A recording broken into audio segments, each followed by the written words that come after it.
രക്ഷ എന്ന് പറയുന്നത് ആരാണ്? ക്രിസ്തുവാണ് രക്ഷ. ക്രിസ്തുവാണ് രക്ഷ. അപ്പം ക്രിസ്തുവിലേക്കാണ് ഓരോ വചനവും നമ്മളെ അതായത് ഇങ്ങനെ പുഷ് ചെയ്ത് വിടുന്നത് രക്ഷയിലേക്ക്. കാര്യം എന്താണ്? ക്രിസ്തുവാണ് രക്ഷ. ഇപ്പോൾ ലൂക്ക 2:30 നമ്മൾ വായിക്കുമ്പോൾ എന്താ വായിക്കണത്? എല്ലാ മനുഷ്യർക്കും വേണ്ടിയുള്ള രക്ഷ ഞാൻ എൻ്റെ കണ്ണുകൊണ്ട് കണ്ടിരിക്കുന്നു. അപ്പോൾ എല്ലാ മനുഷ്യർക്കും വേണ്ടിയുള്ള രക്ഷയാണ് ക്രിസ്തു. അതിനകത്ത് ഗ്രീക്കുകാരുണ്ട്, യഹൂദരുണ്ട്. അപ്പോൾ ഈ യഹൂദർക്കായാലും ഗ്രീക്കുകാർക്കായാലും, യഹൂദർ എന്ന് പറയണത് തിരഞ്ഞെടുക്കപ്പെട്ടവർ, ഗ്രീക്കുകാരെന്ന് പറയണത് പുറജാതികൾ. എന്നുവെച്ചാൽ എല്ലാ സമ്പൂർണമായ മനുഷ്യർക്ക് ക്രിസ്തു ആരാണ്? രക്ഷയിലേക്ക് നയിക്കുന്ന ദൈവത്തിൻ്റെ ശക്തിയാണ് വചനം. Praise the Lord, hallelujah. പ്രാർത്ഥിക്കുക, കർത്താവേ അങ്ങ് രക്ഷയിലേക്ക് നയിക്കുന്ന ക്രിസ്തുവിലേക്ക് നയിക്കുന്ന ദൈവത്തിന്റെ ശക്തിയായ വചനം പ്രയോഗത്തിൽ വരുത്തി വചനത്തിലെ പരിശുദ്ധ അമ്മയെപ്പോലെ വിശ്വസിച്ച് ക്രിസ്തുവിനെ സ്വീകരിച്ച് അടയാളത്തിലൂടെ ശിഷ്യന്മാരെ വിശ്വസിച്ചതുപോലെ ലോകത്തിന് കൊടുത്തതുപോലെ അതുവഴി ഗ്രീക്കുകാരെ ശിഷ്യന്മാരെ സമീപിച്ച് അവര് വഴി ക്രിസ്തുവിലേക്ക് ആകർഷിക്കപ്പെട്ടതുപോലെ. അതാണ് വിഷയം. ഒന്നെങ്കിൽ നമുക്ക് ക്രിസ്തുവിലേക്ക് ആകർഷിക്കപ്പെടാം, അല്ലെങ്കിൽ വികർഷിക്കപ്പെടാം. ക്രിസ്തുവിലേക്ക് ആകർഷിക്കപ്പെടാം, അല്ലെങ്കിൽ വികർഷിക്കപ്പെടാം. ആകർഷിക്കപ്പെടണമെങ്കിൽ എന്ത് ചെയ്യണമെന്നാണ് പറയണത്? സുവിശേഷത്തെ കുരിശിൻ്റെ വചനമായിട്ട് തന്നെ ഉൾക്കൊള്ളണം. കുരിശിൻ്റെ വചനത്തിൻ്റെ പ്രത്യേകത എന്താണ്? അത് കുരിശാണെങ്കിൽ നിലത്ത് വീണ് അഴിയണം. ഒന്ന് നിലത്ത് വീഴണം, രണ്ടാമത് അഴിയണം. ഇപ്പം നിലത്ത് വീഴണത് ഒന്ന്, അഴിയണത് വേറെ ഒന്ന്. രണ്ട് ഘട്ടമാണ് കുരിശിൻ്റെ വചനത്തിനുള്ളത്. ഒന്ന് നിലത്ത് വീണ്. ഇപ്പം യേശുവിൻ്റെ നാമത്തിലൊരു വചനം എടുക്കുമ്പോൾ നമ്മളൊന്ന് നിലത്ത് വീണിരിക്കും, ഫ്ലാറ്റായി പോകും. നമുക്ക് നഷ്ടമേ ഉണ്ടാകത്തുള്ളൂ, ലാഭം ഉണ്ടാകത്തില്ല. അതാണ് കുരിശിൻ്റെ വചനത്തിൻ്റെ ഒരു സ്വഭാവം. ഒരു വചനം നമ്മൾ നിറവേറ്റുമ്പോൾ നമുക്ക് നഷ്ടമുണ്ടാകും. ഇപ്പോൾ ഒരു ഉടുപ്പ്, രണ്ടുടുപ്പുള്ളവൻ ഒന്നില്ലാത്തവനെ കൊടുക്കാൻ പറയത്തില്ലേ? അപ്പോഴത് നടപ്പിൽ വരുത്തുമ്പോൾ നമ്മൾ താഴെ വീഴും.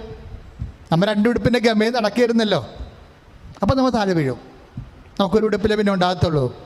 കുരിശിൻ്റെ വചനം എപ്പോഴും നമുക്ക് പ്രഥമ ദൃഷ്ടിയ നഷ്ടം ഉണ്ടാക്കും. ആദ്യം കഴിക്കും പിന്നെ മധുരിക്കും എന്ന് പറഞ്ഞ പോലുള്ള പരിപാടിയാണ്, നെല്ലിക്ക പരിപാടിയാണ് വചനത്തിനുള്ളത്. ആദ്യം കഴിക്കും നമുക്ക്, പിന്നെയും മധുരിക്കും. എന്താ കാര്യം? നമ്മളെ പിന്നീട് നമുക്ക് അത് നിത്യജീവനാണ് ലഭിക്കുന്നത്. അതാണ് അവിടെ വിഷയം വരണത്. നിത്യജീവനിലേക്കാണ് നയിക്കണത്. അപ്പോൾ നിത്യജീവൻ നയിക്കുമ്പോൾ ആദ്യത്തെ എല്ലാം, ഇപ്പം നിൻ്റെ വൈഫ് വഴക്കിട്ട് പോയി, അവൾ തന്നെ ചവിട്ടിത്തേച്ച് പോയതാണ്. അപ്പോൾ അവളെ ചെന്ന് ദൈവം യോജിപ്പിച്ചതാണെന്നും പറഞ്ഞ് നമ്മൾ വിളിക്കാൻ ചെല്ലുമ്പോൾ നമ്മുടെ അമ്മ പറയും, നീ എന്ത് പെൺകോന്തനാടാ, നീയാണ് അവളെ കെട്ടിയത്, അവൾ നിന്നെ കെട്ടിയതാണ്, നാണം ഉണ്ടാടാന്നൊക്കെ ചോദിച്ചു. ഇനി വിളിച്ചുകൊണ്ട് വാ, ഇനി അവളുടെ അടിമയായിട്ടൊക്കെ ജീവിച്ചോ ഇവിടെ വന്ന് എന്ന് പറയുമ്പോൾ നമ്മൾ അമ്മയുടെ വാക്ക് നോക്കത്തില്ല, അവളുടെ മുമ്പിൽ തോറ്റുപോയെന്ന് വിചാരിക്കത്തില്ല, കർത്താവ് ജയിച്ചാൽ മതിയെന്നാണ് നമ്മൾ വിചാരിക്കണം. അപ്പം നമ്മൾ താഴെ വീണല്ലോ. താഴെ വീണു. ഗോതമ്പ് മണി എപ്പോഴും താഴെ വീഴും. താഴെ വീണ് അഴിഞ്ഞും പോകും ചിലപ്പോൾ. അപ്പം അഴിഞ്ഞു പോകുമ്പോൾ കർത്താവ് പറയണത് ഈ കുരിശിൻ്റെ വചനത്തിൻ്റെ ഒരു പ്രോസസ്സാണത്. അത് ഒന്ന് ശ്രദ്ധിക്കട്ടെ മക്കളെ. യേശുവേ സ്തോത്രം, ഹല്ലേലൂയ.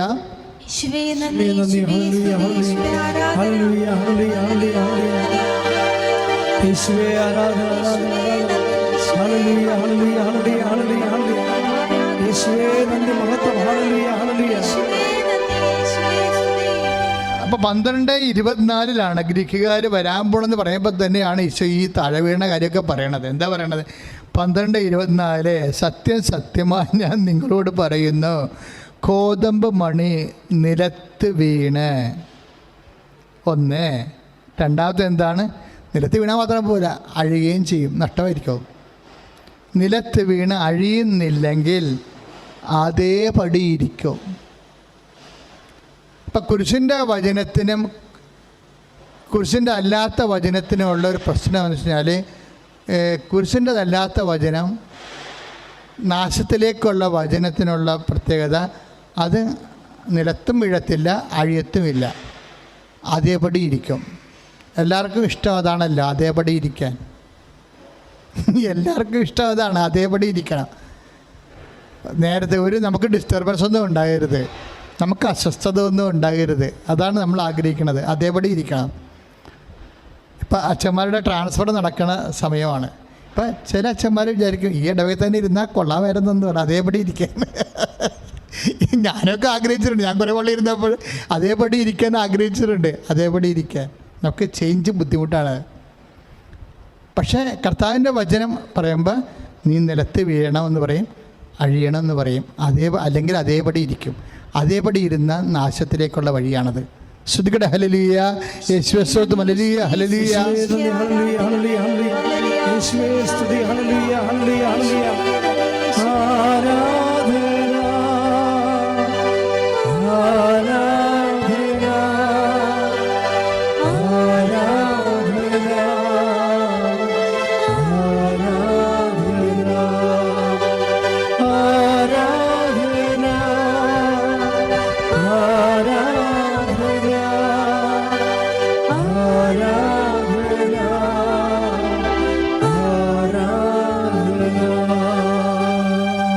ശ്രുതികട ഹല്ലേലൂയ, യേശുവേ സ്തോത്രം,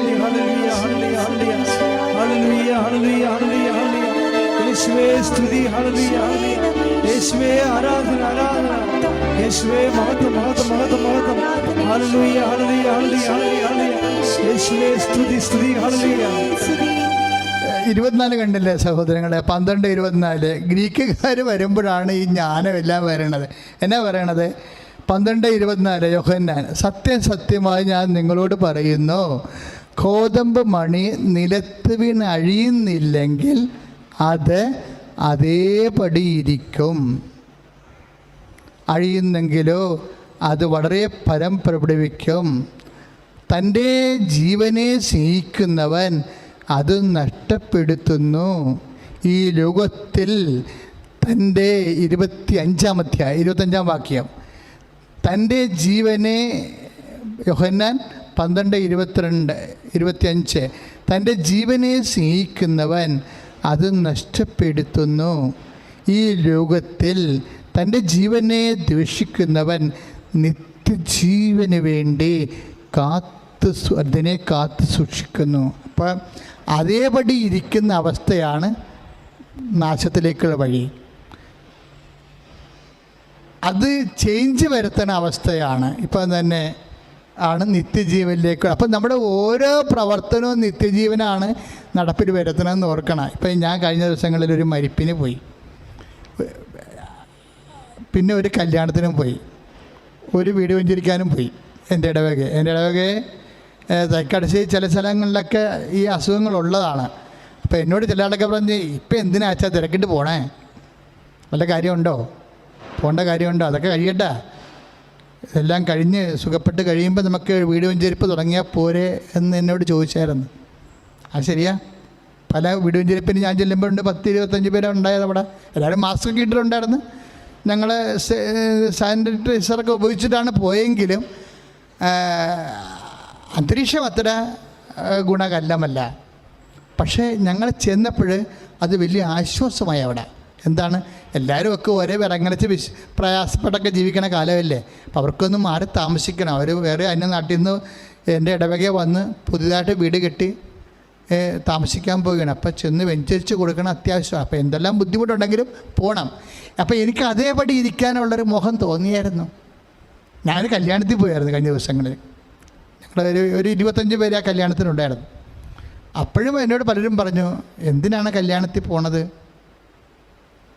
ചിലപ്പോൾ ഒരു വചനം അവരോട് പറഞ്ഞാൽ, അപ്പം ഞാൻ അവരോട് ചെന്ന് പറഞ്ഞ ഇത്രയേ ഉള്ളൂ. കല്യാണത്തിന് പറഞ്ഞത്, അമ്മേനെ ഏൽപ്പിച്ചിട്ടാണ് ഞാൻ നിങ്ങളെ കെട്ടിക്കണതെന്ന് പറഞ്ഞു. അത്രയേ ഉള്ളൂ. ഇപ്പോൾ വരാൻ പോണ കാര്യമൊക്കെ അമ്മയ്ക്ക് അറിയാൻ പറ്റും. ഒരു കുടുംബത്തിൽ സംഭവിക്കാൻ പോണ കാര്യങ്ങളില്ലേ. അപ്പോൾ അവർ എന്തെങ്കിലും ചെയ്യാതെ വരികയാണെങ്കിൽ അമ്മ അവിടെ ഉണ്ടെങ്കിൽ ആദ്യം അമ്മയ്ക്ക് അത് അറിയാൻ പറ്റും. അപ്പം അമ്മയ്ക്ക് നിങ്ങളുടെ ഈ തന്നിരിക്കുന്ന പ്രതിഷ്ഠ, നിങ്ങളിപ്പോൾ രണ്ടുപേരും കൂടിയാണ് ഒരുമിച്ചാണ് ഇപ്പോൾ കർത്താവിൻ്റെ അടുത്താരെ നിൽക്കുന്നത്. 2-3 കൊല്ലം കഴിയുമ്പോൾ നിങ്ങളുടെ കുഞ്ഞുങ്ങളുമായിട്ട് വരും. അപ്പം കുഞ്ഞുങ്ങളായിട്ട് വരുന്ന സമയത്തും അമ്മയെ പ്രതിഷ്ഠിച്ചിരിക്കുന്നത് നിങ്ങൾ പ്രതിഷ്ഠ ഓർക്കണം. ഓരോ പ്രതിഷ്ഠയിലൂടെയാണ് അനുസ്മരണ ഉണ്ടാകുകയും നമുക്ക് അനുഭവം ഉണ്ടാകുകയും ചെയ്യേണ്ടത്. അത്രയും പറഞ്ഞാൽ മതി. അവിടെ ചെന്നിട്ട് പരിക്കെട്ടി പറയേണ്ട കാര്യമില്ല. അപ്പം ആ ഒരു വാക്ക് പറയാൻ ചെല്ലണം അവിടെ നമ്മളെ. കാര്യം എന്നോടാണ് ആ വാക്ക്, എനിക്കതാണ് തന്നിരിക്കണം ദൈവം. അപ്പം ഞാനത് ചെന്ന് അവരോട് പറയണം. അതിനുവേണ്ടി കാശും മുടക്കി അവിടെ ഒരു ദിവസവും കളഞ്ഞ് ചെല്ലുകയാണ്. അപ്പോൾ ഒരു വചനത്തിന് കൊടുക്കുന്ന പ്രാധാന്യം അതാണ്. അപ്പോൾ പോകണ്ട, അതേപടി ഇരുന്നാൽ മതിയെന്ന് എന്നോട് പലരും പറഞ്ഞു. അപ്പോൾ ചില സമയത്തൊക്കെ ഇപ്പോൾ ആശുപത്രിയിൽ നിൻ്റെ ഒരു രോഗി കിടക്കുന്നുണ്ടോ നിൻ്റെ, അപ്പം നമ്മൾ വേണമെങ്കിൽ ഇപ്പോൾ കൊറോണ അല്ലേ, അങ്ങോട്ടും ഇങ്ങോട്ടും പൊക്കുവരവൊന്നും ഇല്ലല്ലോ എന്ന് വിചാരിച്ചുകൊണ്ട് നമുക്ക് വേണേൽ വീട്ടിലിരിക്കാം. അപ്പം നമുക്ക് പോകാൻ താല്പര്യമില്ലാഞ്ഞിട്ടാണ്, അതേപടി ഇരിക്കാനുള്ളൊരു മോഹമാണ് നമുക്കുള്ളത്. അപ്പം കൊറോണയുടെ ഒരു സംഭവം വെച്ചുകൊണ്ട് നമ്മൾ കൊറോണനെ മാപ്പസാക്ഷിയാക്കിക്കൊണ്ട് നമ്മുടെ സ്വാർത്ഥ സംരക്ഷിച്ചുകൊണ്ട് വേണേൽ നമുക്ക് വേണേൽ അതേപടി ഇരിക്കാൻ പറ്റും. അതേപടി ഇരിക്കണതൊന്നും മരിയം വചനങ്ങളല്ല. വചനം കുരിശിൻ്റെ വചനങ്ങളാണ്. അതിൻ്റെ സ്വഭാവം നിലത്ത് വീഴുക എന്നുള്ളതാണ്. അതേപടി ഇരിക്കണമല്ല. നിലത്ത് വീഴുക, ചിലപ്പോൾ അഴുകുകയും ചെയ്യണം. ഇപ്പം ആശുപത്രി പോയാൽ പോരല്ല, കയ്യിൽ നിന്ന് കാശും കൊടുക്കണ്ടേ. അപ്പം ആശുപത്രി വേണമെങ്കിൽ പോകാതിരിക്കാം. എന്ത് നാശം പിടിച്ച കൊറോണ അല്ലെങ്കിൽ ഇപ്പോൾ ആശുപത്രി രോഗമെല്ലാം സൗഖ്യപ്പെട്ട അവർ വീട്ടിൽ വരുമ്പോൾ നമ്മൾ ചെന്നിട്ട് ഭയങ്കര അലക്കി തേച്ച വർത്തമാനം പറയും. എന്താണ്, യോ ഞാൻ പല പ്രാവശ്യം ആശുപത്രി വരാൻ ആഗ്രഹിച്ചതാണ്, പക്ഷേ എന്താണ് എല്ലാവരും പറഞ്ഞാൽ അവിടെ കയറ്റി വിടുന്നില്ല എന്നാണ് പറയണത്. അതുകൊണ്ടാണ് അതുകൊണ്ടൊന്നും അല്ല വരാഞ്ഞത്. ഇവർക്ക് അതേപടി ഇരിക്കാനുള്ള ആഗ്രഹമാണ്. മനുഷ്യൻ്റെ ഒരു മൗലികമായ ഒരു പണിയാണ് അതേപടി ഇരിക്കുക. അപ്പം കർത്താവിന് അത് കുരിശിൻ്റെ വചനമല്ല, അത് നാശത്തിലേക്കുള്ള വചനമാണ്.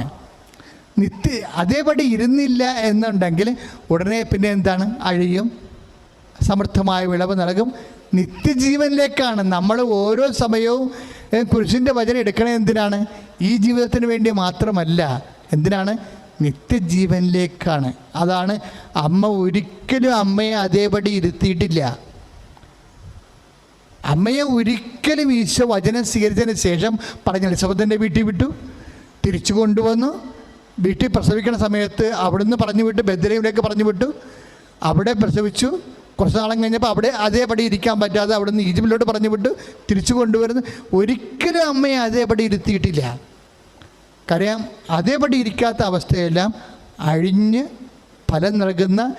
അപ്പം നമുക്കോർക്കും ഇതെല്ലാം പോയിട്ട് എന്ത് കഷ്ടപ്പാടെല്ലാം സഹിച്ചിട്ട് അമ്മയ്ക്ക് എന്നാ കിട്ടി? സ്വന്തമായിട്ട് വീട്ടിൽ നിന്ന് പ്രസവിച്ച് കുഞ്ഞിനെ വളർത്തിക്കൊണ്ട് വരണ അല്ലേ ഏറ്റവും നല്ലത്? അത് അതേപടി ഇരിക്കണതാണ്. അതേപടി ഇരിക്കാത്ത അവസ്ഥകളെന്ന് പറയണത് എന്തിനു വേണ്ടിയുള്ളതാണെന്ന് ഈശോ എന്തുകൊണ്ട് നിനക്ക് അതേപടി ഇരിക്കാൻ പറ്റാതെ വരുന്നു എന്ന് വെച്ചാൽ, ഇന്ന് ഇരുത്തണില്ല എന്ന് ചോദിച്ചു കഴിഞ്ഞാൽ അതിൻ്റെ അർത്ഥം എന്താണ്? നിത്യജീവന് വേണ്ടി അസൈൻ ചെയ്തത് കൊണ്ടാണ് ഈ ഓട്ടവും പിടുത്തവും എല്ലാം ഇരിപ്പിരുന്ന് പല സ്ഥലങ്ങൾക്ക് പോകാനും നമുക്ക് ഇഷ്ടമില്ലാത്ത കാര്യങ്ങൾ ചെയ്യാനും ഇടയാക്കണതിൻ്റെ കാരണം ഇതാണ്. പത്രോസിനോട് അവസാനം പറഞ്ഞു കൊടുക്കണം ഇതാണ്, അതേപടി ഇരിക്കാൻ പറ്റത്തില്ല, നീ കൈ ഉയർത്തണം, മറ്റുള്ളവർ അരമുറുക്കും, ഇഷ്ടമില്ലാത്ത ഇടത്തേക്ക് നിന്നെ കൂട്ടിക്കൊണ്ടു പോകും.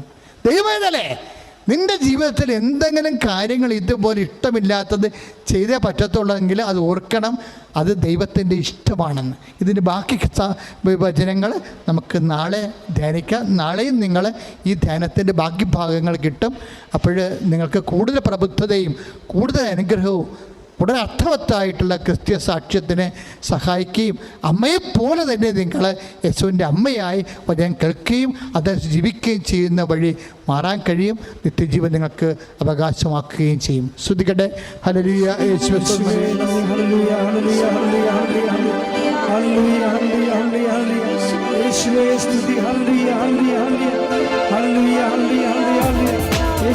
സ്തുതി.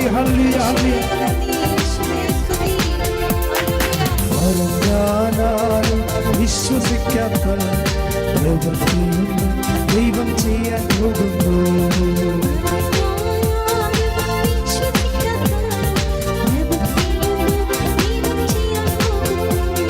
കേൾക്കാൻ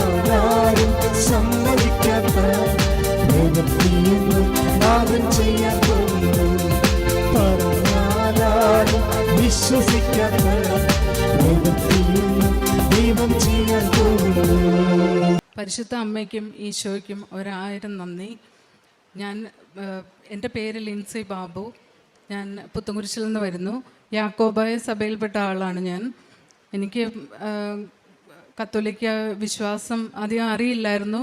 ഇവിടെ വന്ന് ഉടമ്പടി എടുത്ത് പ്രാർത്ഥിച്ചതിന് ശേഷം കൊന്തയെല്ലാനും എല്ലാം ഞാൻ പഠിച്ചു. ഞാൻ ആദ്യമായിട്ട് ഇങ്ങോട്ട് വരാനുള്ള കാര്യം, ഞാൻ IELTS എക്സാം ഒരു ജൂലൈ 2021 മുതൽ 2022 ഏപ്രിൽ വരെ 7 പ്രാവശ്യം എഴുതി. ഓരോ പ്രാവശ്യവും ഞാൻ ഓരോ വിഷയത്തിന് ഫെയിലാവുമായിരുന്നു. ഓരോ വിഷയത്തിന് ഒരു മൊഡ്യൂൾ എനിക്ക് കിട്ടില്ല. ഞാൻ മിഡിൽ ഈസ്റ്റിലാണ് ഒരു 16 വർഷമായിട്ട് വർക്ക് ചെയ്തുകൊണ്ടിരുന്നത്.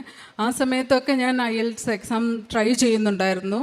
പക്ഷേ എനിക്ക് അത് കണ്ടിന്യൂവേഷൻ ഇല്ലായിരുന്നു. പക്ഷേ ഈ ജൂലൈ 2021 മുതൽ 2022 ഏപ്രിൽ വരെ ഞാൻ തുടർച്ചയായിട്ട് 7 പ്രാവശ്യം എഴുതി. കാരണം എനിക്ക് ജോലി റിസൈൻ ചെയ്തേണ്ടതായ ഒരു സാഹചര്യം വന്നു. അപ്പം അങ്ങനെ ഞാൻ നാട്ടിലേക്ക് വന്ന് എനിക്ക് ജോലി ഇല്ലാതിരിക്കാൻ പറ്റത്തില്ല. അതുകൊണ്ട് പുറത്തേക്ക് എവിടെയെങ്കിലും പോകാം എന്നുള്ള ഒരു ആഗ്രഹത്തോടു കൂടി UK പോകാനാണ് ആഗ്രഹിച്ചത്. ഞാൻ കാനഡയ്ക്ക് വേണ്ടിയിട്ട് 2018 രജിസ്റ്റർ ചെയ്ത് വെച്ചിട്ടിരുന്നു. പക്ഷേ കോവിഡ് മൂലം അതെനിക്ക് പ്രോസസ്സിങ് ലേറ്റായിപ്പോയി. എനിക്ക് അത് റെഡി ആവാതെ വന്നു. അങ്ങനെ ഞാൻ മൂന്നാമത്തെ പ്രാവശ്യം നാട്ടിൽ വന്ന് മൂന്നാമത്തെ പ്രാവശ്യം IELTS എഴുതിയപ്പോഴും മൂന്നാമത്തെ പ്രാവശ്യവും ഒരു മൊഡ്യൂളിന് എനിക്ക് കിട്ടാതെ വന്നു കഴിഞ്ഞപ്പം ഞാൻ കർത്താവിനോട് ചോദിച്ചു, കർത്താവേ ഇനി ഞാൻ എന്ത് ചെയ്യും? അപ്പോൾ എനിക്ക് കൃപാസനത്തെ പറ്റി ഓർമ്മ വന്നു. മുമ്പ് ഞാൻ ഒരുപാട് പ്രാവശ്യം കൃപാസനത്തെ പറ്റി കേട്ടിട്ടുണ്ടെങ്കിലും ഇങ്ങോട്ട് വരാനോ ഇവിടെ ഉടമ്പടി എടുക്കാനോ എനിക്ക് അതിനെക്കുറിച്ച് എന്താണെന്ന് അറിയത്തില്ല. ഞാൻ അന്വേഷിച്ചിട്ടുമില്ല, എനിക്ക് താല്പര്യമില്ലായിരുന്നു. പക്ഷേ അന്ന് ഞാൻ അതിനു മുമ്പ് വിശുദ്ധ അന്തോണീസിൻ്റെ പള്ളിയിൽ പോയപ്പോൾ എനിക്കൊരു അമ്മച്ചി അവിടുത്തെ പത്രം തന്നായിരുന്നു. അപ്പം ഞാൻ പെട്ടെന്ന് കൃപാസനത്തെ പറ്റി എനിക്ക് ഓർമ്മ വരികയും ഈ പത്രം ഞാൻ എടുത്ത് നോക്കുകയും ചെയ്തു. പത്രത്തിൽ ഞാനൊന്നും വായിച്ചൊന്നുമില്ല. അത് ഞാൻ തിരിച്ചു വെച്ചിട്ട് ഓൺലൈനിൽ ഗൂഗിളിൽ പോയി ഞാൻ എന്താണ് ഉടമ്പടി എന്ന് സെർച്ച് ചെയ്തു. ഉടമ്പടി സെർച്ച് ചെയ്ത് കഴിഞ്ഞപ്പം എനിക്ക് മനസ്സിലായി ഈ ഉടമ്പടിയുടെ 6 കാര്യങ്ങൾ നമ്മൾ ചെയ്യേണ്ട കാര്യങ്ങളുണ്ട്. അപ്പോൾ എനിക്ക് മനസ്സിലായി എനിക്ക് ഒരുപാട് കുറവുകളുണ്ട്.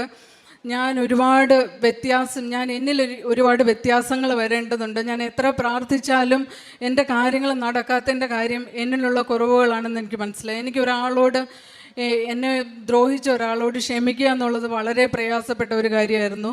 അത് ഞാൻ ഒരിക്കലും ചെയ്യില്ലായിരുന്നു. അങ്ങനെ ഞാൻ ഉടമ്പടി എടുക്കാൻ തീരുമാനിച്ചു. ഇവിടെ വരാൻ എനിക്കൊരു 2 ആഴ്ച സമയമെടുത്തു. അപ്പം ഞാൻ മൂന്നാമത് എക്സാം എഴുതി എന്ന് പറഞ്ഞല്ലോ, അതിന് 2 എക്സാമും ഞാൻ ഈ ഒരു മൊഡ്യൂൾ പോയത് റീവാലുവേഷന് കൊടുത്തായിരുന്നു. പക്ഷേ എനിക്ക് കിട്ടിയില്ല. അപ്പം മൂന്നാമത്തെ എക്സാം റീവാലുവേഷന് കൊടുക്കാമെന്ന് തീരുമാനിച്ച് എനിക്ക് റൈറ്റിങ്ങിനായിരുന്നു പോയത്. അപ്പോൾ റൈറ്റിങ്ങിൻ്റെ എസ്സേ ഞാൻ 2 IELTSൻ്റെ ടീച്ചേഴ്സിന് അതിൻ്റെ ഇൻട്രൊഡക്ഷൻ മാത്രം എഴുതി കൊടുത്തപ്പോൾ അവരെന്നോട് പറഞ്ഞു കൊടുത്തിട്ട് കാര്യമില്ല, കിട്ടില്ല, അതുകൊണ്ട് കൊടുക്കണ്ടെന്ന് പറഞ്ഞു. അപ്പം ഞാൻ അത് കൊടുക്കാതെ മാറ്റി വെച്ചു. വീണ്ടും ഒരു എക്സാമും കൂടെ എഴുതാമെന്ന് തീരുമാനിച്ചു. അങ്ങനെ ഇരിക്കുമ്പോഴാണ് ഞാൻ ഇവിടെ വന്ന് ഉടമ്പടി എടുത്ത് കഴിഞ്ഞ് കഴിഞ്ഞപ്പം എൻ്റെ മനസ്സിനൊരു ഉറപ്പ് വന്നു, എന്തായാലും ഞാൻ എക്സാം പാസ്സാവും, ഞാൻ പോകുമെന്ന് ഞാൻ തീരുമാനിച്ചു. ഞാൻ തീരുമാനിച്ചല്ല, മാതാവിനെ അനുഗ്രഹിക്കുമെന്ന് എനിക്ക് മനസ്സിലായി. എൻ്റെ മനസ്സിലൊരു ഉറപ്പ് തന്നു. അങ്ങനെ ഞാൻ വീട്ടിൽ പോയി കുമ്പസാരിച്ച് കുർബാന സ്വീകരിച്ച് ഉടമ്പടി പ്രാർത്ഥന ചൊല്ലാൻ ആരംഭിച്ചു. അപ്പം ആദ്യത്തെ ധ്യാനം ഞാൻ മെയ് 24 2022 മെയ് 24 അച്ഛൻ്റെ ആദ്യത്തെ ധ്യാനം ഞാൻ കൂടുവാണ്. ആ കൂടുന്ന സമയത്ത് എൻ്റെ മനസ്സിലൂടെ പല ചിന്തകളും കടന്നു പോകുന്നുണ്ട്. ഞാനിങ്ങനെ ഇനി ഇപ്പം എൻ്റെ കസിൻസും എൻ്റെ റിലേറ്റീവ്സും എല്ലാവരും എന്നാ പോകുന്നത്, എങ്ങനെയാണ്, എന്താണ്, ജോലിയില്ലാതെ വെറുതെ ഇരിക്കുവാണോ, ഇങ്ങനെയൊക്കെ ചോദിക്കുമ്പോൾ എനിക്ക് ഭയങ്കര മാനസിക പ്രയാസമായിരുന്നു. അപ്പം ഞാനിങ്ങനെ മനസ്സ് ചിന്തിക്കുക, ഇനി ഞാനൊരു എക്സാം എഴുതാനും എക്സാം ഡേറ്റ് കിട്ടാനൊക്കെ കുറേ താമസം എടുക്കും. അപ്പോൾ എക്സാം എഴുതി റിസൾട്ട് വന്ന് എനിക്ക് പോകാൻ ഒരുപാട് താമസം എടുക്കും. അപ്പോൾ എൻ്റെ അമ്മയുടെ അനിയത്തിൻ്റെ മക്കളൊക്കെ ഓസ്ട്രേലിയയിലും അയർലൻഡിലും ഒക്കെയാണ്. അപ്പോൾ അവർ വെക്കേഷൻ വരുന്നുണ്ട്. അപ്പോൾ അവരൊക്കെ ചോദിക്കും, അപ്പം ഞാൻ എന്ത് മറുപടി പറയും എന്നിങ്ങനെ ഞാൻ ചിന്തിച്ചുകൊണ്ടിരിക്കുമ്പോൾ എൻ്റെ ചെവിയിൽ ആരോ പറയുവാണ്, നീ എഴുതി വെച്ചിരിക്കുന്ന എക്സാം റീവാലുവേഷന് കൊടുക്കാൻ. ഒരു പ്രാവശ്യം കേട്ടു, 2 പ്രാവശ്യം കേട്ടു. ഞാൻ 3-ാമത്തെ പ്രാവശ്യം കേട്ട് കഴിഞ്ഞപ്പം ഞാൻ ധ്യാനം കംപ്ലീറ്റ് ചെയ്തു. അതിനുശേഷം ഞാൻ പിറ്റേ ദിവസം രാവിലെ പ്രഭാത പ്രാർത്ഥനയ്ക്ക് ശേഷം ഞാൻ എൻ്റെ IELTS-ൻ്റെ റിസൾട്ട് എടുത്ത് നോക്കി. ഇനി ഡേറ്റ് കഴിഞ്ഞു പോയി, 6 ആഴ്ച വരെയാണ് നമുക്ക് റിവാലുവേഷൻ കൊടുക്കാൻ പറ്റുള്ളൂ. അപ്പം ഞാൻ ഈ പേപ്പർ എടുത്ത് നോക്കിയപ്പം 5 ആഴ്ചയും 2 ദിവസമായി.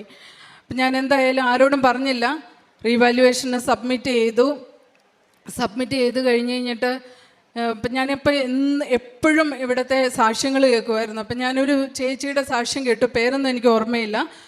ആ ചേച്ചി ഇവിടെ വന്ന് മാതാവിൻ്റെ ഗ്രോട്ടോയിൽ സ്പർശിച്ച് പ്രാർത്ഥിച്ച് കഴിഞ്ഞപ്പം പുള്ളിക്കാരിയുടെ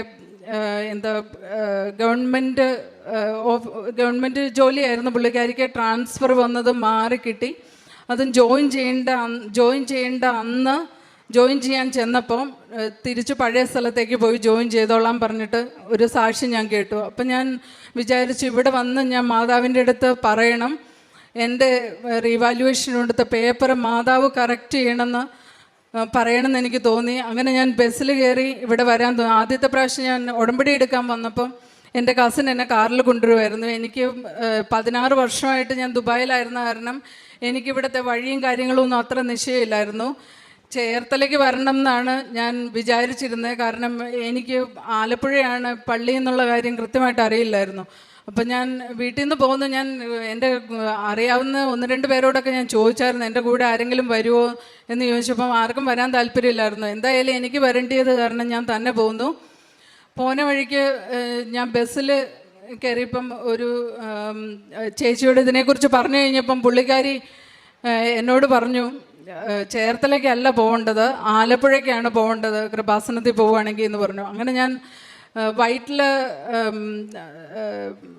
ഇറങ്ങിയാൽ മതി എന്ന് പറഞ്ഞു. പക്ഷെ വൈറ്റിൽ എവിടെയാണ് ഇറങ്ങേണ്ടതെന്നുള്ളത് എനിക്ക് അത്ര നിശ്ചയം പോരായിരുന്നു. പക്ഷേ ഞാൻ ചോദിച്ചും പറഞ്ഞും ഒക്കെ വൈറ്റിൽ ഇറങ്ങി ഞാൻ ബസ് സ്റ്റോപ്പിൽ നിൽക്കുമ്പം ഞാനിങ്ങനെ അപ്പം ആ ചേച്ചി എന്നോട് പറഞ്ഞായിരുന്നു, പ്രൈവറ്റ് ബസ്സിൽ പോയാൽ മതി, ഇഷ്ടംപോലെ പ്രൈവറ്റ് ബസ് വൈറ്റിൽ നിന്നുണ്ട് എന്ന് പറഞ്ഞു. അപ്പം ഞാൻ ഇച്ചിരിങ്ങ് മാറി, ബസ് സ്റ്റോപ്പിൻ്റെ അവിടെ വന്ന് നിർത്തണ കാരണം ഇച്ചിരിങ്ങ് മാറി വന്ന് നിൽക്കുമായിരുന്നു. അപ്പം നല്ല പൊടിയും ഇതുമൊക്കെ ഉണ്ടായിരുന്നു. അപ്പോൾ ഒരു സ്ത്രീ എൻ്റെ അടുത്ത് വന്നിട്ട് എൻ്റെ അടുത്ത് ചെവിയിൽ ചോദിച്ചു എവിടെ പോവാന്ന് ചോദിച്ചു. അപ്പം ഞാൻ പറഞ്ഞു ആലപ്പുഴയ്ക്ക് പോവുക.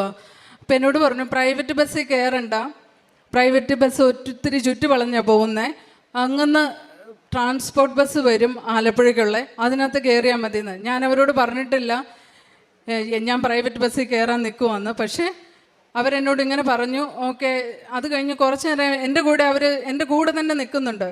അത് കഴിഞ്ഞ് എൻ്റെ കൈ പിടിച്ച് എന്നെ ബസ് സ്റ്റോപ്പിലേക്ക് വിളിച്ചുകൊണ്ട് വന്ന് പറഞ്ഞു എന്നോട്, ഇവിടെ നിന്ന് കഴിഞ്ഞാൽ അപ്പടി പൊടിയടിക്കും, നമുക്ക് ബസ് സ്റ്റോപ്പിൻ്റെ അകത്ത് പോയി നിൽക്കാം എന്ന് പറഞ്ഞിട്ട് ബസ് സ്റ്റോപ്പിൻ്റെ അകത്ത് കൊണ്ടുവന്ന് എന്നെ നിർത്തി. അത് കഴിഞ്ഞിട്ട് അവിടെ നിന്ന് ട്രാൻസ്പോർട്ട് ബസ് വന്ന് ഇപ്പോൾ ആദ്യം പുള്ളിക്കാരി ഈ ഫസ്റ്റ് ലൈനിൽ ബസ് ഇങ്ങനെ നിർത്തിയിട്ടേക്കണ കാരണം സെക്കൻഡ് ലൈനിൽ കൂടെ ഈ ട്രാൻസ്പോർട്ട് ബസ് വരുന്നത്. അപ്പം നമ്മൾ കൈ നീട്ടിയില്ലെങ്കിൽ അവർ നിർത്തത്തില്ല. ഇപ്പോൾ പുള്ളിക്കാരി എൻ്റെ കൈ പിടിച്ചുകൊണ്ട് പോയി റോഡിൻ്റെ നടുക്കേട്ട് പോയിട്ട് കൈ നീട്ടി. അപ്പോൾ അതൊരു AC ബസ്സായിരുന്നു. അപ്പം ഞാൻ വിചാരിച്ചു ഞാൻ മാതാവിൻ്റെ അടുത്ത് പോകുമല്ലേ, ഇച്ചിരി കഷ്ടപ്പെട്ട് പോവാം, AC ബസ്സിൽ കയറണ്ടെന്ന് വിചാരിച്ചിട്ട് ഞാൻ അതിനകത്ത് കയറാതെ നിന്നു. അപ്പോൾ പുള്ളിക്കാരി എന്നോട് ചോദിച്ചു കയറുന്നില്ലേ? അപ്പം ഞാൻ പറഞ്ഞു ഇല്ല കയറുന്നില്ല. അപ്പം ഞാൻ നോക്കിയപ്പം എനിക്കിവിടെ അന്ന് അച്ഛൻ്റെ ധ്യാനം ചൊവ്വാഴ്ച ദിവസം നടക്കുന്ന ദിവസം. അപ്പോൾ എനിക്ക് 11:30-ക്കാണല്ലോ ഓൺലൈനിൽ വരുന്നത്. അപ്പോൾ ആ സമയത്ത് ധ്യാനം തുടങ്ങുമെന്നാണ് ഞാൻ മനസ്സിൽ ചിന്തിച്ചുകൊണ്ടിരിക്കുന്നത്. ഞാൻ നോക്കിയപ്പോൾ 9 മണിയായിട്ടുള്ളൂ, 8:50 ആയിട്ടുള്ളൂ. എനിക്കിഷ്ടംപോലെ സമയമുണ്ട്, ഇനി ഞാൻ പതുക്കെ പോയാൽ മതിയല്ലോ എന്ന് ഓർത്ത് ചിന്തിച്ചുകൊണ്ടിരിക്കുമ്പം ഈ സ്ത്രീ എന്നോട് പറയുവാണ്, ഞാനപ്പോൾ അവരോട് എന്തെങ്കിലും ചോദിക്കണ്ടേന്ന് വിചാരിച്ച്, ഞാനിവരെ ശ്രദ്ധിക്കുന്നില്ല, കൊന്തയില്ലിക്കൊണ്ടിരിക്കുക, ചോദിക്കണ്ടേന്ന് വിചാരിച്ച് ഞാൻ ഇവരോട് ചോദിച്ചു എന്താ എവിടെ പോവാന്ന് ചോദിച്ചു. അപ്പോൾ എന്നോട് പറഞ്ഞു എൻ്റെ തറവാട് വീട് ചേർത്തലയാണ്, ഞാൻ അവിടെ ഒരു ഫംഗ്ഷന് വേണ്ടി പോവാന്ന് പറഞ്ഞു. അപ്പം ഞാൻ ഇവരെ പെട്ടെന്ന് നോക്കിയപ്പം ഇവരുടെ ഡ്രസ്സെല്ലാം ഒരു എന്താ പറയുന്നത്, സാധാരണ നമ്മൾ വീട്ടിലിടുന്ന പോലത്തെ ഒരു ഡ്രസ്സാണ്. ഈ ഡ്രസ്സ് ഇട്ടാണ്ടാണ് ഇവർ ഫംഗ്ഷന് പോകുന്നതെന്ന് ഞാൻ മനസ്സിൽ ചിന്തിച്ചു. ഞാൻ അവരോടൊന്നും ചോദിച്ചില്ല, ഒന്നും സംസാരിച്ചില്ല.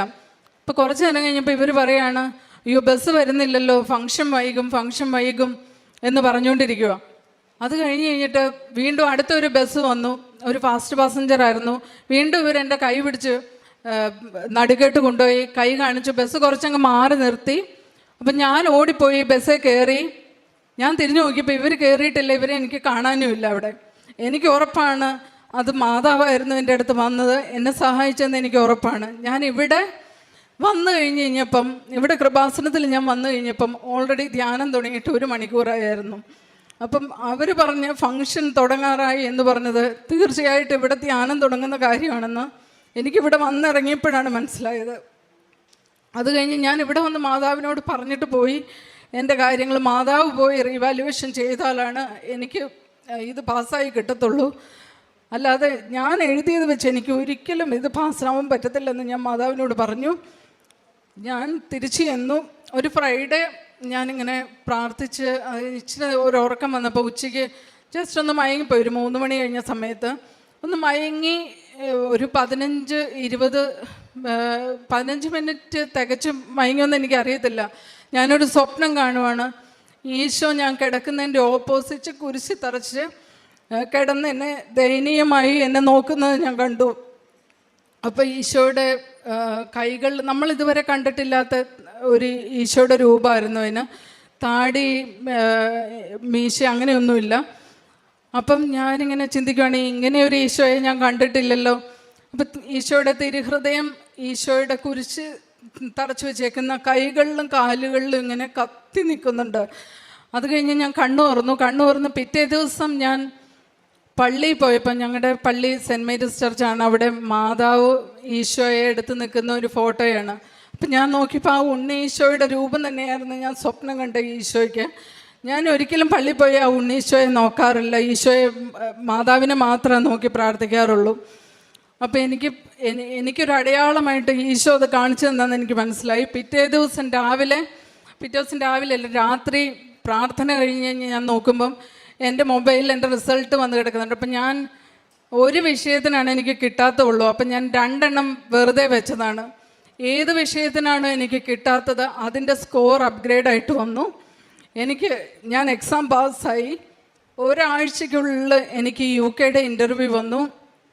ആ ഒരാഴ്ചയ്ക്കുള്ളിൽ എനിക്ക് ആ ഇൻ്റർവ്യൂ ഞാൻ പാസ്സായി. ആദ്യത്തെ ഇൻ്റർവ്യൂ പാസ്സായി. ഒന്നും എൻ്റെ കഴിവല്ല, മാതാവ് എനിക്ക് തന്നാണ്. മാതാവിനോട് ഞാൻ പ്രാർത്ഥിച്ചിരുന്നു, എനിക്ക് ഒരു ഇൻ്റർവ്യൂ ഫെയിലായി പോയി കഴിഞ്ഞാൽ എൻ്റെ കോൺഫിഡൻസ് നഷ്ടപ്പെട്ടു പോകും, അതുകൊണ്ട് ഞാൻ അങ്ങോട്ട് പോയാലും പോയില്ലേ ഇൻ്റർവ്യൂ ഫെയിലാവില്ലേ എന്ന് ഞാൻ പ്രാർത്ഥിച്ചിരുന്നു. അതുപോലെ തന്നെ ഞാൻ ആദ്യത്തെ ഇൻ്റർവ്യൂ തന്നെ പാസ്സായി. എനിക്ക് ഒരാഴ്ചയ്ക്കുള്ളിൽ ഓഫർ ലെറ്റർ കിട്ടി. UK-യുടെ പ്രോസസ്സിങ് ആരംഭിച്ചു. ഞാൻ സെപ്റ്റംബറിൽ UK-ക്ക് പോകേണ്ടതായിരുന്നു 2022. പക്ഷേ ചില പേപ്പർ കുറച്ച് ഡിലേ ആയത് കാരണം ഞാൻ നവംബർ 2022 UK-യിലേക്ക് പോയി. ഇപ്പം ഞാൻ ആദ്യത്തെ വെക്കേഷന് വന്നാണ്.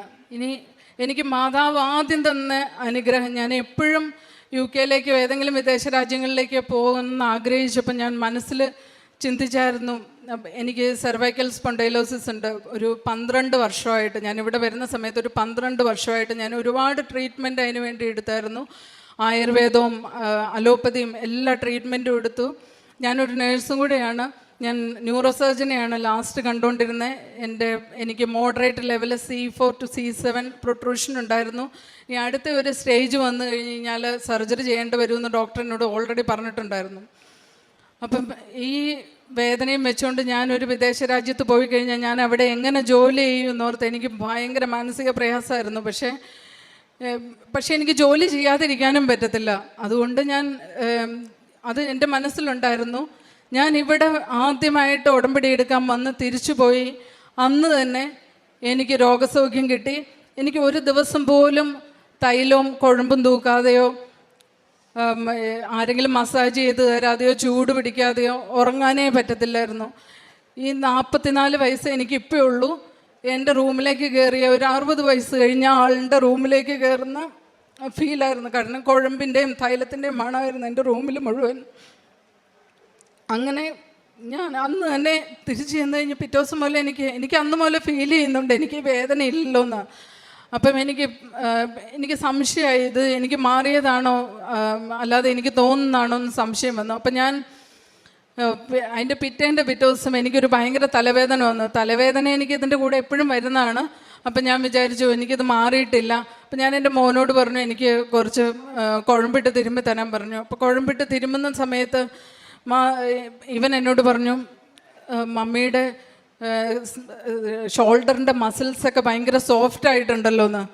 അപ്പോൾ എനിക്ക് മനസ്സിലായി മാതാവ് എനിക്ക് സൗഖ്യം തന്നു എന്നുള്ളത്. അങ്ങനെ എനിക്ക് അങ്ങനെ ഒരു രോഗസൗഖ്യവും കൂടെ കിട്ടി.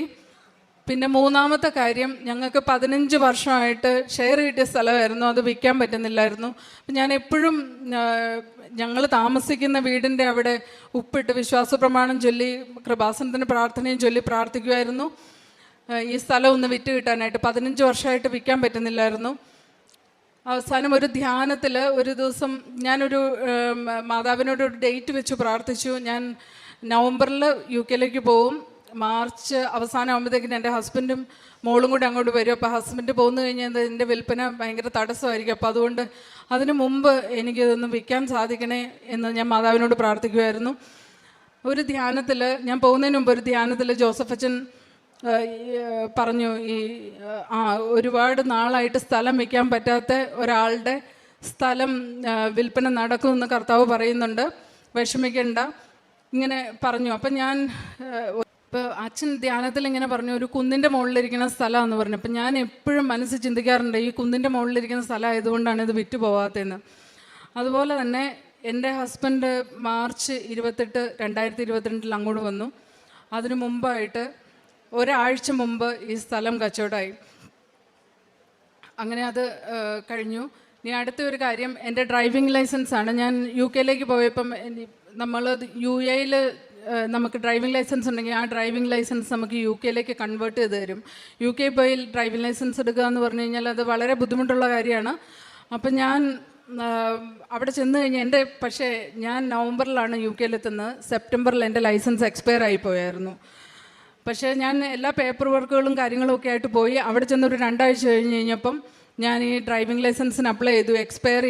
എക്സ്പയർ ആയ ഡ്രൈവിംഗ് ലൈസൻസ് ഞാൻ വെച്ചു കൺവേർട്ട് ചെയ്യാൻ വേണ്ടിയിട്ട്. അപ്പം ഞാൻ ആ ഫോമിനകത്ത് മാതാവിൻ്റെ തൈലം പുരട്ടി കുരിശ് വരച്ചു.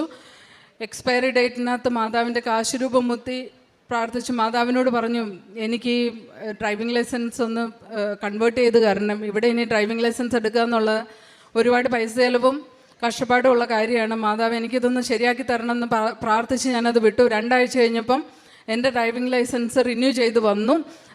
മീൻസ് കൺവേർട്ടായി UK ലൈസൻസായിട്ട് ചേഞ്ച് ചെയ്ത് കിട്ടി. അപ്പം എല്ലാവരും എന്നോട് പറഞ്ഞു, എക്സ്പയർ ആയതാണെങ്കിലും അവർ ചേഞ്ച് ചെയ്ത് തരുമായിരുന്നു, അതുകൊണ്ടാണ് എനിക്ക് കിട്ടിയതെന്ന് പറഞ്ഞു.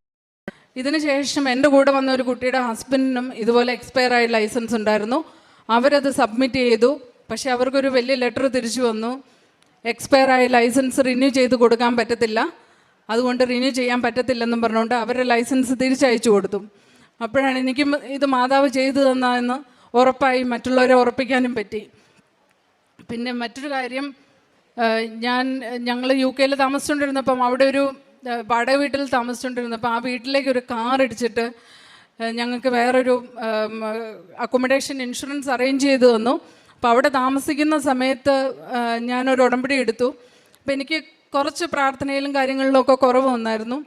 അപ്പം ഞാൻ ഈശോയോട് എപ്പോഴും പ്രാർത്ഥിക്കുമായിരുന്നു, എനിക്ക് പ്രാർത്ഥനയിൽ കുറവ് വരണ്ട, എനിക്ക് വിശ്വാസത്തിൽ തന്നെ നിലനിൽക്കണം എന്ന് ഞാൻ ഈശോയോട് പറയുമായിരുന്നു. അങ്ങനെ ഞാൻ ജോസഫ് അച്ഛനെ സ്വപ്നം കണ്ടു. ഒരു ദിവസം ജോസഫ് അച്ഛനെ സ്വപ്നം കണ്ട് ഇവിടെ ഈ പള്ളിയിലിരിക്കുന്നതാണ് അച്ഛൻ എൻ്റെ അടുത്ത് വന്നിരുന്ന് സംസാരിക്കുമായിരുന്നു. സംസാരിച്ച് കഴിഞ്ഞിട്ട് ഞാൻ അച്ഛനോട് പറഞ്ഞു, അച്ഛാ എനിക്കൊരു കാര്യം പറയാനുണ്ട്. അപ്പോൾ അച്ഛൻ എന്നോട് പറഞ്ഞു, പ്രാർത്ഥന കുറവല്ലേ? അപ്പം ഞാൻ പറഞ്ഞു, അതെ അച്ഛാ, ഞാൻ ഈശോയോട് പറയാമെന്ന് പറഞ്ഞു. അപ്പോൾ അതിൻ്റെ ഒരാഴ്ച കഴിഞ്ഞപ്പോഴാണ് ഈ വീട്ടിലേക്ക് കാറടിച്ച് എനിക്ക് ഈ പ്രശ്നങ്ങൾ മുഴുവൻ വന്നു. അങ്ങനെ ഞാൻ ഒരു ഓൺലൈൻ ഉടമ്പടി, അതിന് മുമ്പ് ഞാൻ ട്രൈ ചെയ്തായിരുന്നു ഓൺലൈൻ ഉടമ്പടി എടുക്കാൻ വേണ്ടിയിട്ട്. പക്ഷേ ഞാൻ ഓൾറെഡി ഉടമ്പടിയിലാണ്, അതുകൊണ്ട് റിന്യൂ ചെയ്യാൻ പറ്റില്ലെന്ന് കാണിക്കുമായിരുന്നു സൈറ്റിൽ. അപ്പം അത് കഴിഞ്ഞ് ഞാൻ അന്നേരം ഉടമ്പടി എടുക്കാൻ നേരത്തെ എനിക്കത് ഉടമ്പടി എടുക്കാൻ പറ്റി. അപ്പം അതിൻ്റെ ലാസ്റ്റ് നിയോഗമായിട്ട് ഞാൻ വെച്ചായിരുന്നു, 1 വർഷത്തിനുള്ളിൽ എനിക്ക് UK ഒരു വീട് തന്ന് സ്വന്തമായിട്ടൊരു വീട് തന്ന് അനുഗ്രഹിക്കണമെന്ന്. അങ്ങനെ ഞങ്ങൾ വേറൊരു വാടക വീട്ടിലേക്ക് മാറി. അതിന് ശേഷം ഞങ്ങൾ പതുക്കെ വീട് അന്വേഷിക്കാൻ തുടങ്ങി. അപ്പോൾ ഞങ്ങൾക്ക് പൈസയ്ക്ക് കുറച്ച് പ്രശ്നമുള്ളത് കാരണം 10% പൈസ നമ്മളിടണം. അപ്പം അത് ഏകദേശം ഒരു 20-25 ലക്ഷം രൂപയൊക്കെ വരും നാട്ടിൽ, ബാക്കി ലോണായിട്ട് കിട്ടും. അപ്പോൾ ഇത് 10% ഇടാൻ ബുദ്ധിമുട്ടുള്ളത് കൊണ്ട് അതെങ്ങനെ സ്വരൂപിക്കുന്നുള്ളൊരു തീർച്ചയില്ലാത്തത് കൊണ്ട് ഞാൻ കർത്താവിനോട് ഒരാലോചന ചോദിച്ചു. ഞാൻ എപ്പോഴും എനിക്ക് എന്തെങ്കിലും ആവശ്യം വരുമ്പം നമുക്ക് മനുഷ്യർക്ക് സഹായിക്കാൻ പറ്റാത്ത സ്ഥലത്ത് നമ്മളെ ദൈവം സഹായിക്കും, ദൈവം നമുക്ക് സഹായം നൽകും എന്നുള്ള ഉറച്ച വിശ്വാസം ഉള്ളതുകൊണ്ട് ഞാൻ എപ്പോഴും വചനം എടുക്കാറുണ്ട്. ഞാൻ ബൈബിൾ തുറന്നൊരു വചനം എടുത്തു. എനിക്ക് വചനത്തിൽ കിട്ടി ഹബക്കൂക്ക് പ്രവാചകൻ്റെ 3:19 വചനം, കലമാൻ്റെ കാലുകൾക്ക് എന്ന പോലെ നിൻ്റെ കാലുകൾക്ക് ഞാൻ വേഗത നൽകും, ഉന്നതങ്ങളിൽ നിന്ന് ഞാൻ നിന്നെ സഹായിക്കുന്നു. ഞാൻ വീടെടുക്കാനായിട്ട് ശ്രമിക്കണോ വേണ്ടയോ എന്നുള്ളതായിരുന്നു കർത്താവിനോടുള്ള എൻ്റെ ചോദ്യം. അപ്പോൾ എനിക്കിങ്ങനെ വചനം കിട്ടിയപ്പോൾ ഞാൻ ഉറപ്പിച്ചു എനിക്ക് എന്തായാലും ഇതിനു വേണ്ടി അന്വേഷിക്കാൻ തുടങ്ങും. അപ്പം ഞങ്ങൾ കുറേ അന്വേഷിച്ചു, ഞങ്ങൾക്കൊന്നും ശരിയായില്ല. അവസാനം ഞങ്ങളൊരു ബിൽഡേഴ്സിൻ്റെ അടുത്ത് സമീപിച്ചപ്പോൾ അവർ ഞങ്ങൾക്ക് 25% അടയ്ക്കണം, അല്ലാതെ കിട്ടത്തില്ല എന്ന് പറഞ്ഞു. അപ്പം ഞാനാണെങ്കിൽ പിന്നെ ഞങ്ങൾ ഈ ശ്രമം ഉപേക്ഷിക്കാൻ തീരുമാനിച്ചു. പക്ഷേ എന്നിരുന്നാലും വീണ്ടും ഞങ്ങൾ അറിയാതെ അന്വേഷിച്ചുകൊണ്ടിരുന്നു. അപ്പം കുറേ അന്വേഷിച്ചിട്ടൊന്നും കിട്ടാതെ വന്നപ്പോൾ ചെറിയൊരു നിരാശ വന്നപ്പോൾ വീണ്ടും ഒരു വചനം കൂടെ ഞാൻ എടുത്തു. വചനം എടുത്തപ്പം കർത്താവ് എന്നോട് പറയുകയാണ്, നീ ആഴങ്ങളിലേക്ക് ഇറങ്ങി വല വീശാൻ. അപ്പം ഞാൻ വീണ്ടും ഞാൻ വർക്ക് ചെയ്യണ ഹോസ്പിറ്റലിനോട് അടുപ്പിച്ചാണ് വീട് അന്വേഷിച്ചുകൊണ്ടിരുന്നത്. അത് മാറ്റി കുറച്ച് ദൂരത്തേക്കുള്ള ഇത് റിക്വസ്റ്റ് കൊടുത്തു. ഞങ്ങളെ അവിടെ വിളിച്ചു. അവിടെ ചെന്ന് വീട് എല്ലാം കണ്ടു കഴിഞ്ഞപ്പം അവർ ഈ ഞങ്ങളെ ഫസ്റ്റ് റിജക്റ്റ് ചെയ്ത സെയിം ബിൽഡേഴ്സിൻ്റെ വീടാണ്. അപ്പോൾ അത് തരുമെന്നുള്ളതിന് യാതൊരു ഉറപ്പുമില്ല. അപ്പം ഞാനൊരു മോർഗേജിൻ്റെ അഡ്വൈസറെ വിളിച്ച് സംസാരിച്ച് കഴിഞ്ഞപ്പോൾ അവർ പറഞ്ഞു, നിങ്ങൾക്കത് കിട്ടാൻ സാധ്യതയില്ല എന്നോട് പറഞ്ഞു. പക്ഷേ എന്നിരുന്നാലും ഞാൻ കർത്താവിൽ വിശ്വസിച്ച് മുന്നോട്ട് പോയി. പിറ്റേ ദിവസം ഞങ്ങൾക്ക് വീണ്ടും ഒരു അപ്പോയിൻമെൻറ്റ് തന്നിട്ടുണ്ടായിരുന്നു. അപ്പോൾ അവിടെ ജോലിക്ക് അന്നുണ്ടായിരുന്ന സെയിൽസ്മാൻ, ഇയാൾ അവിടെ പെർമനൻ്റ് ആയിട്ട് ജോലി ചെയ്യുന്ന ഒരാളുടെ ലീവ് വേക്കൻസിയിൽ വന്നായിരുന്നു. അയാളുടെ ലാസ്റ്റ് ഡ്യൂട്ടിയുടെ അന്നാണ് ഞങ്ങളവിടെ ചെന്നത്. പക്ഷേ ഇപ്പം ഞങ്ങൾക്ക് അന്ന് കൺഫേം ചെയ്യാൻ പറ്റാത്തത് കാരണം അയാൾ ഞങ്ങൾക്ക് ഒരു അപ്പോയിൻമെൻറ്റും കൂടെ തന്നു. അയാളുടെ ജോലി അന്ന് തീരുവാണ്. പക്ഷേ അയാളുടെ ഓഫ് ഡേയിൽ ഞങ്ങൾക്ക് അൺഒഫീഷ്യൽ അപ്പോയിൻമെൻറ്റ് തന്നു. അങ്ങനെ ഞങ്ങൾ അന്ന് ചെന്ന് കഴിഞ്ഞപ്പം ഇയാൾ ഞങ്ങൾക്ക് വേണ്ടിയിട്ടുള്ള എല്ലാ കാര്യങ്ങളും 10%-ല്ല 5% ഞങ്ങൾ അടച്ചാൽ മതി, 5% ബിൽഡർ ഇടും, ബാക്കി 90% ലോൺ കിട്ടും എന്നുള്ള രീതിയിൽ ഞങ്ങൾക്കെല്ലാം റെഡിയാക്കി വെച്ചേക്കും. അപ്പോഴെനിക്ക് വിശ്വാസമില്ല ഇത് കിട്ടുമോ ഇല്ലയോ. കാരണം ഞാൻ തലേദിവസം മോർഗേജ് അഡ്വൈസറോട് സംസാരിച്ചപ്പം അവരത് തരത്തില്ലെന്ന് പറഞ്ഞായിരുന്നു. അങ്ങനെ ഞാൻ അപ്പം ഇയാളോട് വീണ്ടും ചോദിച്ചു, ഇത് ഞങ്ങൾക്ക് കിട്ടുമോ. അപ്പം അയാൾ അവിടെ ഇരുന്ന് ആ മോർഗേജ് അഡ്വൈസറെ ഫോൺ വിളിച്ചു. അയാളുടെ ഫോണിൽ നിന്ന്, ഓഫീസിലെ ഫോണിൽ നിന്ന് വിളിച്ചു കഴിഞ്ഞപ്പം എനിക്ക് തരില്ല എന്ന് ഇപ്പം പറഞ്ഞ ആ സ്ത്രീയും അതിന് മുമ്പ് ഞങ്ങൾ റിജക്റ്റ് ചെയ്ത ആ സ്ത്രീയും വേറൊരു മീറ്റിങ്ങിലായിരുന്നു. വേറൊരാളാണ് ഈ ഫോൺ ആൻസർ ചെയ്തത്. അയാൾ ഒരു 15 മിനിറ്റിനുള്ളിൽ ബാങ്കുമായിട്ട് സംസാരിച്ച് എനിക്ക് ഒഫീഷ്യൽ ഇമെയിൽ അയച്ചു, നിങ്ങൾക്ക് ലോൺ അപ്രൂവ് ആയി, മോർഗേജ് അപ്രൂവ് ആയി എന്നും പറഞ്ഞിട്ട്, അപ്പം പ്രൊസീഡ് ചെയ്യാമെന്നും പറഞ്ഞിട്ട്. അങ്ങനെ ഞങ്ങൾ വീട് റിസർവ് ചെയ്ത് തിരിച്ചു വന്നു. പിറ്റേ ദിവസം രാവിലെ മറ്റേ സ്ത്രീ എനിക്ക് വീണ്ടും മെയിൽ അയച്ചു, നിങ്ങൾക്ക് ഈ വീട് കിട്ടത്തില്ല, നിങ്ങൾക്ക് മോർഗേജ് അപ്രൂവ് ആവത്തില്ല, ലെൻഡർ സമ്മതിക്കത്തില്ലെന്ന് പറഞ്ഞു. അപ്പം ഞാൻ അവർക്ക് തിരിച്ചു മെയിൽ അയച്ചു, ഞാൻ ഓൾറെഡി വീട് റിസർവ് ചെയ്തു. അപ്പം എൻ്റെ ഈ മെയിലിൻ്റെ റിപ്ലൈ അങ്ങോട്ട് ചെല്ലുന്നതിന് മുമ്പ് അവരെനിക്ക് തിരിച്ച് വീണ്ടും ഒരു മെയിൽ അയച്ചു, ഓക്കെ നീ എൻ്റെ കൊളീഗുമായിട്ട് സംസാരിച്ച് ഇത് ചെയ്തത് ഞാൻ അറിഞ്ഞില്ല, ഓക്കെ നിങ്ങൾക്ക് പ്രൊസീഡ് ചെയ്യാമെന്നും പറഞ്ഞുകൊണ്ട്. അങ്ങനെ ഞാൻ ഏപ്രിൽ 11, 2024 ഉടമ്പടി വെച്ചു. മാർച്ച് 28, 2025 ഞങ്ങൾക്ക് വീടിൻ്റെ കീ കിട്ടി. ഈശോയും മാതാവും എൻ്റെ ജീവിതത്തിൽ പ്രവർത്തിച്ച എല്ലാ അത്ഭുതങ്ങൾക്കും ഞാൻ കോടാനുകോടി നന്ദി പറയുന്നു. ഈശോയും മാതാവും ഇല്ലായിരുന്നെങ്കിൽ ഞാനിന്നില്ല. എൻ്റെ ജീവിതം മൊത്തം മെസ്സപ്പായി കിടക്കുമായിരുന്നു. എല്ലാം ഓർഗനൈസ് ചെയ്ത് നല്ലൊരു ജീവിതം നയിക്കാൻ കർത്താവും ഈശോയും എന്നെ സഹായിച്ചു, കർത്താവും മാതാവും എന്നെ സഹായിച്ചു. പിന്നെ ഉടമ്പടി എടുത്തതിന് ശേഷം കുടുംബ പ്രാർത്ഥന കൃത്യമായിട്ട് ഞങ്ങൾ ചൊല്ലാറുണ്ട്. എൻ്റെ മുന്നിൽ കൈനീട്ടുന്ന ഒരാളെയും ഞാൻ വെറുതെ വിടാറില്ല. ഞാൻ എപ്പോഴും എൻ്റെ ദശാംശം മാറ്റിവെച്ച് അർഹതയുള്ള ആൾക്കാർക്ക് കൊടുക്കാൻ ശ്രമിക്കാറുണ്ട്. ഞാൻ പത്രം വിതരണം ചെയ്യാറുണ്ട്. നാട്ടിലുണ്ടായിരുന്ന സമയത്ത് ഞാൻ ഹോസ്പിറ്റലുകളിൽ പോയിട്ട് രോഗികളെ പരിചരിക്കാറും അവർക്ക് വേണ്ട സഹായങ്ങൾ ചെയ്തു കൊടുക്കാനും ചെയ്യാറുണ്ട്. എനിക്ക് UK അതിനുള്ള സൗകര്യങ്ങളില്ലാത്തത് കൊണ്ട് ഞാൻ സാമ്പത്തിക സഹായങ്ങൾ മാത്രമാണ് ചെയ്യാറുള്ളൂ. എൻ്റെ ജോലി വളരെ തിരക്കേറിയ ജോലിയാണ്. പക്ഷേ എങ്കിലും അതിൻ്റെ ഇടയിലൊരു അല്പസമയം കിട്ടിയാൽ ഞാൻ മാതാവിനെ പറ്റിയും കൃപാസനത്തെ പറ്റിയും അവരോട് സംസാരിക്കാറുണ്ട്. ഞാൻ മൂലം ഒരുപാട് പേര് ഇവിടെ വന്ന് ഉടമ്പടി എടുത്തിട്ടുണ്ട്. പിന്നെ എനിക്ക് തന്ന എല്ലാ അനുഗ്രഹങ്ങൾക്കും ഈശോയ്ക്കും മാതാവിനും ഞാൻ കോടാനുകോടി നന്ദി പറയുന്നു.